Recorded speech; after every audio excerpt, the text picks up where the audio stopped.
por fim, mas não menos importante, a gente precisa falar sobre os movimentos anti-vacina que existem e crescem no mundo todo, inclusive no Brasil, inclusive nos países desenvolvidos como Estados Unidos e Europa também.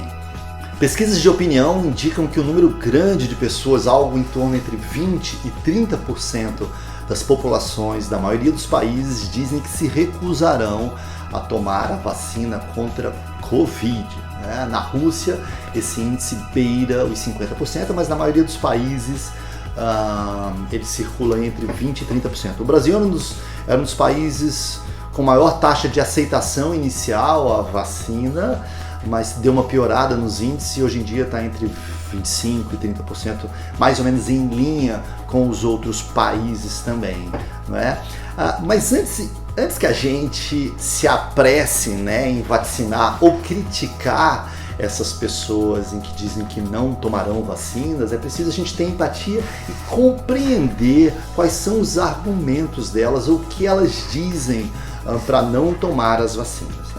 Em primeiro lugar, a gente precisa compreender e até concordar que esse tema da Covid e das vacinas foi exagerada e indevidamente politizado em todo o mundo.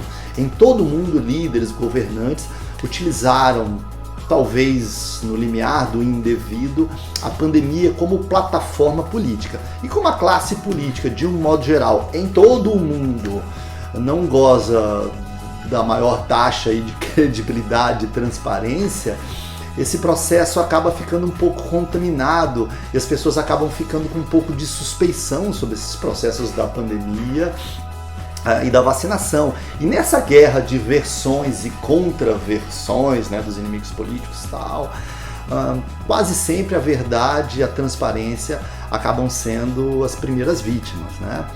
Outra coisa também, como já dito aqui, apesar de todo mundo querer uma vacina rápida, a vacina chegou e foi aprovada muito antes das mais otimistas projeções, o que aumentou essa suspeição de que eventualmente tenham aprovado de afogadilho, desrespeitando alguma cláusula de segurança.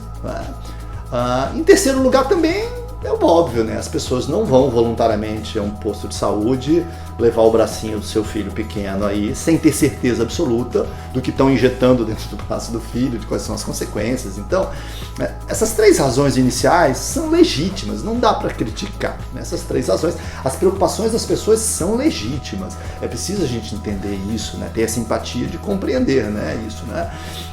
Isso a gente combate com transparência, com informação, com correção, com honestidade. Agora, além disso, também tem as teorias mais malucas, que vão implantar um chip no braço das pessoas para monitorar as pessoas, que vão envenenar a população mais velha, que vão introduzir o Covid dentro das pessoas, que é tudo um plano maquiavélico da China para dominar o mundo. Tem as teorias mais doidas do mundo também nesse processo antivacina.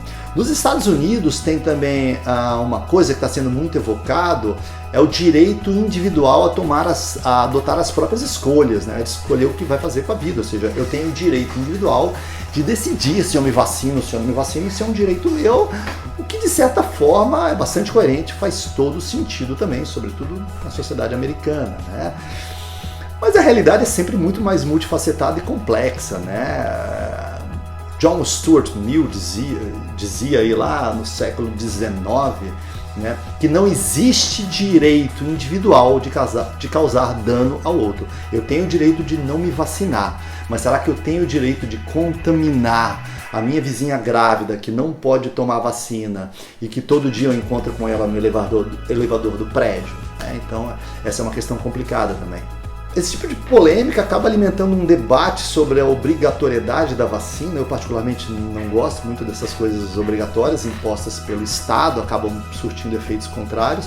Foi o que aconteceu na famosa revolta da vacina no Brasil, em 1904, quando o Rio estava experimentando um surto de varíola, e o governo federal resolveu impor um processo de vacinação obrigatória na população para conter esses casos. Ocorre que a população tinha uma cisma muito grande de tomar essa vacina, porque ela era obtida com pus obtido com o pus da vaca doente, um processo meio nojento. A vacina de antigamente era um tarugo, não era a vacina de hoje. A gente tinha também muita desinformação, se usou muito politicamente, os opositores do governo começaram a usar isso como plataforma para enfraquecer o governo, não é? E o governo fez isso da pior maneira possível, mandou agentes do Estado entrarem à força na casa das pessoas, e o Rio de 1900 era um Rio cheio de cortiço, a população estava começando a ir para os morros, favelas, um processo de reurbanização totalmente caótico, a população já vivia oprimida e entra um monte de gente do Estado vacinando as pessoas à força. É óbvio que não podia dar certo, foi um rebu, se instalou um palco de guerra no Rio, estudantes foram para as ruas, os políticos da oposição aproveitaram disso para tacar mais lenha na fogueira, as pessoas queimaram bondes, viraram carros, depredaram casas. Para ter uma ideia, em 13 de novembro de 1904, o caos se instalou na cidade do Rio de Janeiro, mais de 1.000 pessoas foram presas, 110 ficaram feridas, 30 morreram nesses processos, e o governo teve que recuar do processo de vacinação obrigatória, e nunca as taxas de vacinação foram tão baixas quanto nesse episódio estapafúrdio de vacinar à força.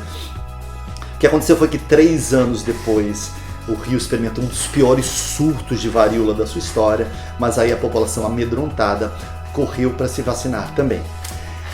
Nesse campo, nada pode ter sido pior do que aconteceu em 1998, quando um médico inglês, Andrew Wakefield, publicou um artigo científico numa publicação respeitada, The Lancet, associando a tríplice vacina infantil aos casos de autismo, ou seja, insinuando ou até supostamente provando que vacinar seus filhos com a tríplice vacina aumentaria a incidência de autismo. Foi um pânico global, milhões de pessoas deixaram de se vacinar, né? E talvez esse processo esteja associado à volta de algumas doenças já erradicadas, como o sarampo, por exemplo.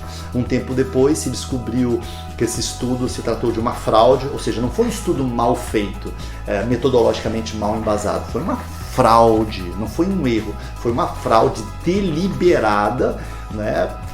Um jornalista investigativo depois publicou uma matéria dizendo que esse médico ele estava em conluio com alguns escritórios de advocacia que tinham ações de indenização contra laboratórios e queriam receber uma grana de indenização de laboratórios, e que ele mesmo planejava lançar sua própria vacina de imunização contra um tipo muito raro,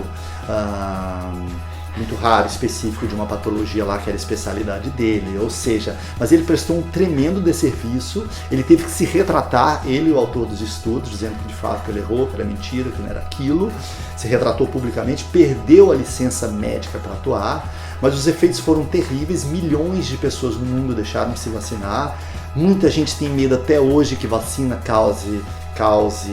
provoque, aumente a incidência de autismo. Levou mais de 20 anos para os índices na Inglaterra retornarem aos patamares de 1998. Mesmo assim, pasmem, né? Esse médico ganhou muita... Até hoje tem muita gente que defende o médico, né? Até hoje muita gente endossa, né, as ideias dele e vê ele como um herói libertador, o único que tem coragem de alçar sua voz contra os poderosos da indústria farmacêutica, os governos, etc. e tal. Então esse movimento anti-vacina é um movimento global e ele tem consequências e tem porta-vozes até mesmo hoje. Como eu já disse antes aqui, a ciência raramente produz certezas absolutas, mas ela reduz muito as incertezas. Isso é uma baita vantagem no mundo dominado pelas incertezas. Já inventamos vacinas contra quase tudo, mas talvez ainda demore um bocado para a gente inventar uma vacina.